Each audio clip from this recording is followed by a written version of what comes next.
Assalamualaikum warahmatullahi wabarakatuh. Pada video kali ini saya Siti Zahra dengan NPM 2018-1351 akan menjawab pertanyaan bagaimana kerjasama internasional bisa membantu mengatasi krisis ekonomi global.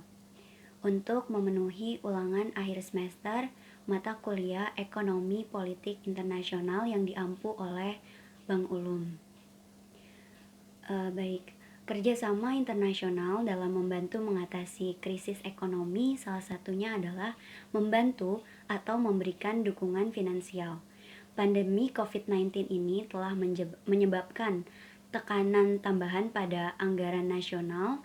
Banyak negara juga yang mengalami defisit yang bisa diperkirakan lebih dari 2 kali lipat batas defisit biasa. Di Indonesia, dengan adanya tambahan pengeluaran untuk mengatasi wabah COVID-19, Kementerian Keuangan telah memperkirakan defisit anggaran akan melebar melampaui batas defisit, juga persen yang biasanya diberlakukan setiap tahun anggarannya.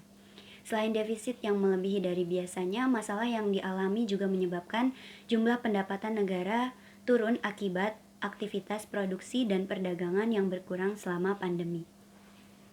Berbagai bantuan dukungan bilateral dapat menjadi salah satu alternatif untuk menambal defisit tersebut.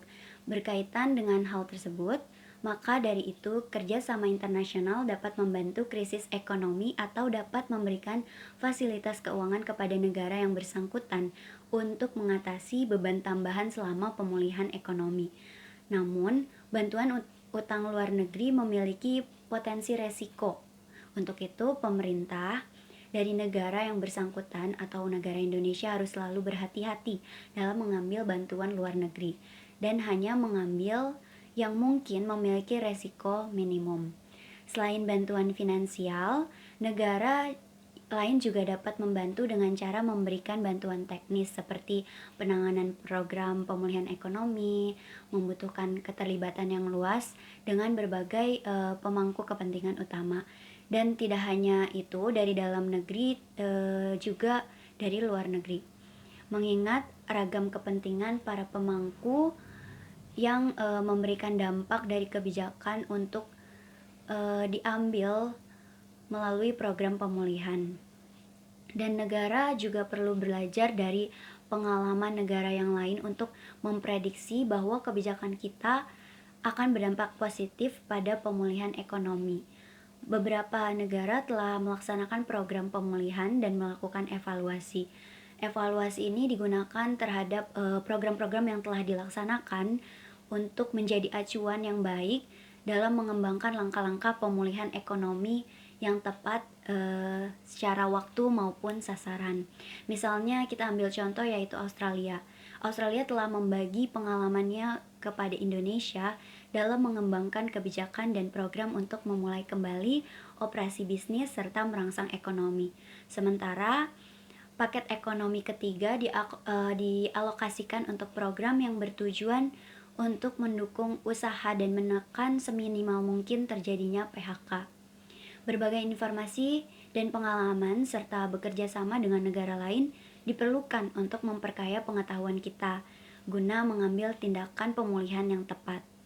Dan kerjasama juga dapat dibangun melalui diplomasi ekonomi. Selama proses pemulihan ekonomi, penting juga untuk mempromosikan kepentingan ekonomi dalam negeri di luar negeri, terutama kepada mitra yang memiliki hubungan erat di bidang perdagangan, keuangan, investasi maupun pariwisata. Dalam hal itu, semua memiliki potensi yang akan berkontribusi dalam memulihkan perekonomian kita dengan berbagai cara.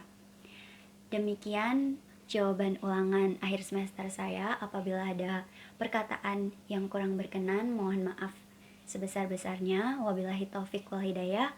Wassalamualaikum warahmatullahi wabarakatuh.